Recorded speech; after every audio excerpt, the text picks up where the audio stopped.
to my right, it has been too long, the great Joel Bitonio.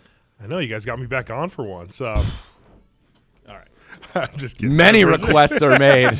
Not all fulfilled. Many requests are made. Yes. No, you're one of the best. You're a multiple-time winner of the Dino Lucarelli Good Guy Award, I would say. Yeah, I'm going. That's the reason I came back. I'm trying to break a record that's unbreakable for the Good Guy Award. I think you got a good shot at it. How does California Joel wrap your head around the last month of weather? Oh man, I knew winter was tough, and we were here all winter. My kids are in school, but we got like a week of like 75, and I was like, oh, we're turning the corner, and then now we're like 50 and rainy. It feels like Seattle. So it feels like the winter. Yeah, I think this is worse. A little disappointed. The golf season gets a little cut into it, and I'm a mutter. Like I'll play in a little bit of weather, but Same. But this is getting a little out of hand. It's terrible. Cart pass by August, boys. Cart pass by. You guys will be right back into camp. Yeah. That's what I'm saying. Yeah. We're going to be toast. We're going to be off to Carolina and Philadelphia, and it's going to be toast. All right, you mentioned that's why you came back. So part of it was obviously breaking the Dino Lucarelli Good Guy Award record. What was the rest? You and I talked kind of at the end of the year, and I knew you wanted to, but you wanted it to be right to do so. How'd you get to this decision? Yeah, truthfully, I was I was disappointed in the way the season went last year. You want to win games when you play this game, and I was in year 11, and that's kind of what it's come down to. And you're frustrated with the way things were happening. What you thought was something we could be good at as a team, and we kind of move away from that. And so I wanted to take some time away and just you're with guys for 6 months, and you're like, let me get away from this, let me refresh. So I went away for a month. Away is hang out with my kids in my house. Nothing, crazy. I didn't go on any crazy trips. It wasn't an ayahuasca trip exactly. into the darkness to make your decision. But and I was like, met Coach Bloom. Talked to Coach Stefanski. Talked to Andrew Berry, and just like the plan. Like they don't tell me all the top secrets, but they're like, hey, we want to get back to what we did well in 2020, 2021. We want to run the ball. We want to play action off the run. We're going to get a vet quarterback. We're going to draft a guy. All these things that you're like, as a lineman, you're like, all right, this makes sense. Mistakes make sense. Coach Bloom comes back, and he talks to me, and we go out to dinner, and just the way he was talking about. He's your kind of guy. Yes. He's an offensive line coach. Yeah. He loves ball. He loves running the ball. He was at Stanford with those guys when they were really running the ball, 3 tight ends, 2 fullback type of thing. And that got me excited. And then I just, sat with my wife, and, I think she thought I was going to retire. And I was like, I think I can still play. Like, I'm ready. I'm not ready to be done. I do love golf. I am ready to, do that eventually, but I'm like, I can still play football. I have the rest of my life to And how old are do you? those things. I am 33 years old. Yeah. Body of like a 55-year-old, but 33 years old at heart. No. People have, we have a pretty decent idea, but even we don't have any idea like what you play with injury-wise on a given basis. I can't imagine it. So when you're done and you're decompressing, how much of it is mentally I can get back to there, physically what that entails, and then did you lean on Joe at all, Thomas, with obviously because he had to make these types of decisions that you're making? Yeah. Honestly, a lot of the guys, like I talked to Joe, I talked to Mitch, I talked to John Greco, just guys that had made that decision. Yeah, Greco's the man. I'm going to see him this weekend, so we're excited for that. But no, it was you want to just know, like, I actually talked to Vrabel as well. Guys that have played in this league for a long time that are like, what was the decision, that you made? And mentally, I feel like I was fine. Like, I was like, it was disappointing. Like, the season was frustrating, but I was like, I don't want to let one season or one circumstance, like, drive me away. It's really the physicality. Like, so I had my back checked out. I had my elbow, my knee, all these things that have bothered me. I'm like, what is this going to do to me if I keep playing? And obviously, there's no answer. Like, you could really mess something up. But they're like, it is what it is at this point, like, yeah, it might get a little bit worse, but at the end of the day, it's like, we feel like you're healthy enough to go out there and keep playing. And that's kind of what I asked Joe. And Joe was big, like, hey, play as long as you can. And his knees were bad at the end. So I think that was the reason. Mitch, gave me a lot more analytical answer of like, well, you got to, this versus this and the pros and cons. And I might unplug something. Maybe. No, you're okay, good. good. You're good.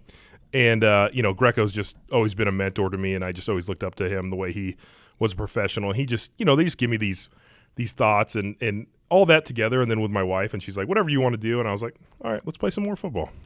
glad you did. One thing you didn't mention, and I'd have to imagine, maybe it's not a big piece of it, but there probably are only so many things you're going to be able to do where you can make more than $10 million in one calendar year.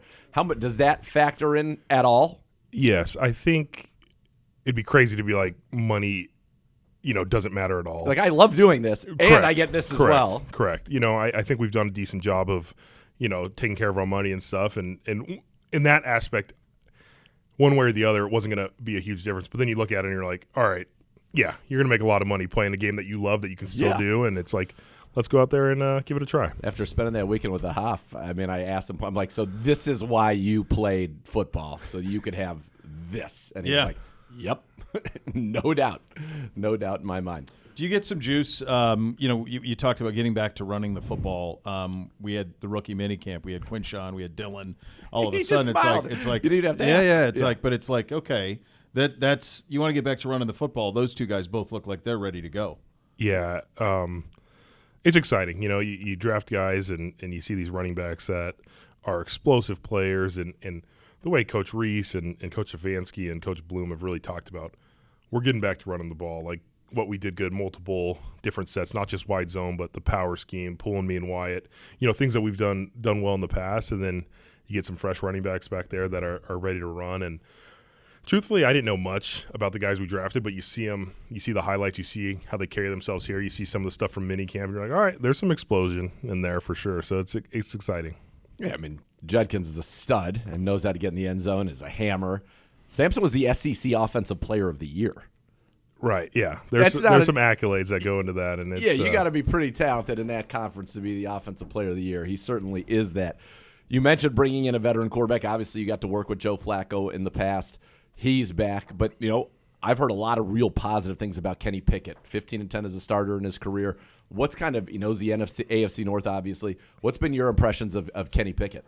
Yeah, it's been great to have both of them. And they're both just such quality professionals that they work well with each other already, seeing Kenny and Joe in the weight room and on the field. But it's awesome. He's been great. We've golfed a couple times when the weather's held up and just getting to know him in that sense. Like good golfer? Yeah, he's just started like last year, but he's already like in the low 90s. So you're like, all right, this guy has some talent, and he's very competitive. We were playing some stuff, and I made a couple putts on him, and he was a little bit frustrated. But but no, he's you can tell he's super competitive. He's locked in. Like you said, he has understanding of the division. He's played here. And I think he understands what we want to do. We want to take care of the ball. We want to let our defense, play at a high level and then take those shots when we have them. But no, it's been great so far, and I've enjoyed, getting to know him a little bit better as well. What has the vibe kind of been like? You mentioned like the bad taste in the mouth that you had after last season. A lot of veterans on this team.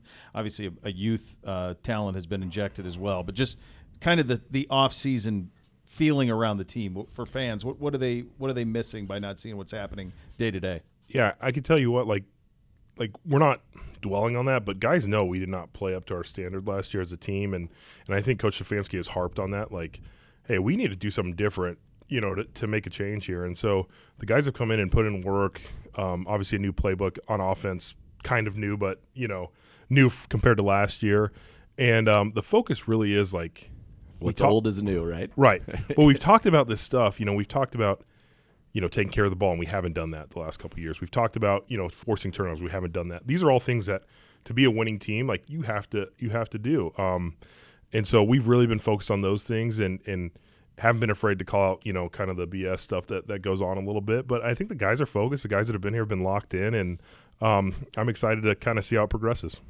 One thing I've heard some rumblings about is that potentially this is going to be a much more intense and physical training camp than maybe we've seen the last couple of years. Are you hearing those rumblings? Yeah. I'm excited for it. I know minicamp was a little bit amped up compared to what they've had in the past. We got some OTAs, and obviously there's rules that, we're not breaking, but getting into the training camp, I know we're not going to the Greenbrier this year. We have a couple joint practices, and those are always pretty up-tempo, intense practices. But no, I think when you want to run the ball, like you have to practice running the ball. And so there's going to be some periods, I don't know if they'll be live, but some periods where it's like, hey, we're running the ball 10 times here. Like defense knows it, offense knows it. And you have to fight through those moments because in the games. That's how you close out fourth quarters. Right. It makes it easier when the guy you're going against knows the plays you run. But when you go into a game, it's going to feel that much easier.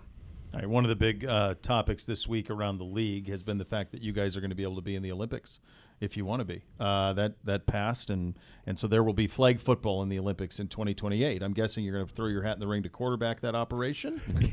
Yeah, I don't know if my shoulders will quite hold up. It's exciting. I think guys that want to play, are excited. Part of me is like, we have obviously the best athletes in the world in the NFL, but part of me makes me a little bit nervous. Like, these guys play flag football for a living.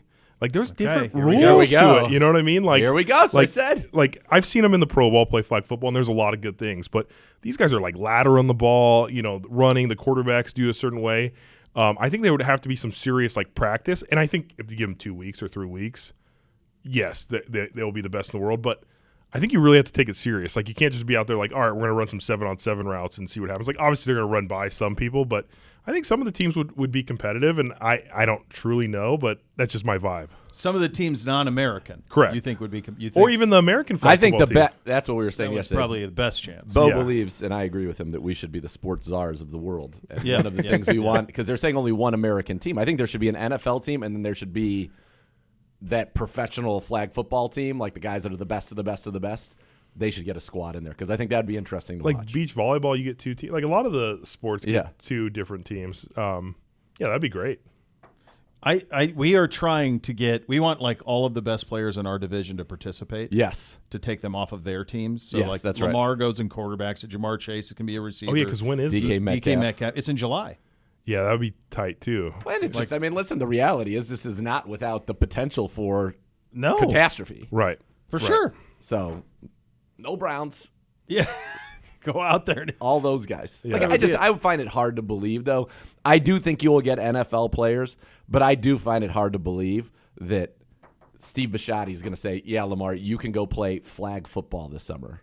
I think to me, there's no way he allows that. Right. Or Jamar Chase, go. We decided it's a big deal. Don't worry about it. Why don't you go play some flag football this summer? Yeah, there'll be a lot of things to pick through there, but I'd be interested to just see. I know if they trained at it, like they would obviously be elite at it, but it'll be interesting. There's a lot of scheme in flag football. Yeah. I think I liked your line though. Like I thought you saved it at the end when you said 3 weeks. A 2 week Yeah. during training camp. Give us 2 weeks with like a coach, and I like my chances. I would install us as like and I'm using us as like the NFL players as like 28.5-point favorites. I do think, though, and we with talked 2 about weeks. this as well, and I'm sure you've come across them at some points, whether either in your collegiate career, you've heard about them, or you even see a guy like you played with Crow, for example. Now he made it to the NFL, but there are a lot of incredible athletes who would have been great NFL players that never even get to college or to the NFL for a variety of reasons. I mean, if they're on some of those teams, and now they're flag football guys, I mean, it could get interesting. Yeah, I've seen the 37U on Instagram. Those guys still playing for the love of the game out there, so you never know. Tell us about the charity. A kid again. I'm very familiar with it. This is exciting. Yeah, so I've been working with them for the last couple of years, but we're doing a raffle. So I did a Kid Again cleats for My Cause My Cleats. I signed those cleats. They're custom Kid Again cleats. They have a custom bottle of Maker's Mark, a Kid Again, and then there's 6 tickets to Browns training camp and a meet and greet with me afterwards. So this is one big raffle. Yep. You buy a ticket for $50 on the Kid Again website, or you can go to my Instagram. I got a link in the bio. And you have a chance to win this. One person wins it, but it's a pretty cool thing. And the best part is it's for a great cause. Like, Meet Me is okay, but you're helping raise money for these guys. These are families that are raising kids with life-threatening conditions, and they go on these adventures where they bring a lot of these kids together in families. And we went to Scene 75 this offseason, and just seeing those kids like be able to experience a little bit of normalcy, and the families kind of meet and talk with other people that are going through a lot of the same things. It's very special. It's obviously a tough thing to do, but they try and do these adventures, and $50 will pay for one of the family's adventures. So they're doing all types of, fundraising. We're just trying to help get the word out. And if someone wants to come, meet us at Browns training camp, a tougher, more physical Browns training camp, we'll be excited to meet them. It's fantastic. It's awesome. It's beautiful to see, how involved this organization and this team and the players are in this community, and you're always there. Like I always say, I do the Halloween thing. You're always there. Yeah. Always, and it's awesome that it's so important to you, because there are a lot of guys, this many years in the league, this many, Pro Bowls. You never know. You're always there, and so I really appreciate that. No, I appreciate it. Honestly, it's like the city has given me so much, and like you talked about, like the Cleveland Browns, I think, the Haslams and their foundations do such an amazing job in this community. And to be a small part of it, like, it's easy for me to go out there and be a part of it because we appreciate, what the fans and what the people of Cleveland do for us. It's great to see you, buddy. Yeah, no, I'm excited to be on it. It feels got some good. optimism here. By the way, I think we get it. Off-season Joel. Off-season Joel's very kind of excited. We might get a lot of juice. We might get yelled at by some of the people out there if we don't even ask you this, because you mentioned they told you the plan, veteran quarterbacks. We talked about them, rookie quarterbacks. What's it been like with the 2 rookies? This is a very unique situation. Yeah, I think first off, quarterback, most important position in any sport. And so if you have 2 guys that you want to take a chance on, like, hey, why not? Give them a chance. And to have a guy like Joe Flacco and Kenny Pickett in there to learn from, I think is a special place. If I was one of those young guys, I would just follow him around and be like, what does this guy do on a daily basis? Yeah. But they've been good. I've only met him in passing and just saying what's up and seeing how things are going. But they seem locked in. They seem ready to roll. It'll be exciting to see them once we get out on the field. I've had my fair share of quarterbacks, but it seems like these guys do things that Coach Stefanski and Andrew Berry want to do, and it'll be exciting once we get on the field. His rookie year, 2014, obviously. Yeah. You started with a rookie quarterback then. The great John Football was with Joel, and now here you are again. Now it's going again. 11 years later. And Connor Shaw. Connor Shaw was there. Yeah, he was. Squad, who started the final game in Baltimore. Yes. Me and Joe Flacco were talking about that game this morning. He hit a bomb to Torrey Smith in that game. We were close. Hanging. We were hanging. Yeah. We were pretty sure Connor Shaw ended that game with like a finger that was off of his hand, a broken rib, but just. Yeah, that was a tough one. Yeah, it was tough. He had internal bleeding. Yeah. They had to take him to the hospital. No, it was bad. Well, okay, crazy. Quick story. I remember that game because we were down. Hoyer was out. Manziel was out. We had this is bad ball by me. I don't remember who he signed to be the backup that week. But he just came in for like a week and, to be the backup quarterback. Connor got absolutely destroyed on the sideline. And he was like army crawling, and the backup quarterback was on the sideline. He's like, "You're good. Get up. Like, don't, And the ref even gave us a chance to like get him off the ground, and we actually completed like a long pass, and he was like hobbling down the field, and I was just like, "Oh my God, this guy is." And we were in that game. He was a tough and dude Baltimore in needed to South win to go to the playoffs, so it got a little bit. He hit a bomb to Torrey Smith. We were like really hanging in, and then it was like that was classic Flacco, like nothing, boom, found it. Do we need to do? Stories with Joel. Stories with Joel in the off season. Do we need? I mean, we have to talk to your people, but trust me, some good stories out there. I think he has seen a lot. Dan Murphy keeps me pretty locked away, but when we get a chance, we can definitely do some stories. Free with Joel, like that. Yeah, free Joel. We'll talk to Dan about that. We Good will. seeing you, buddy. And good luck Thanks, with guys. the charity and a kid again, and you can get that on their website and also on your Instagram for the link. And that's just a spectacular charity. So good job out of you on that.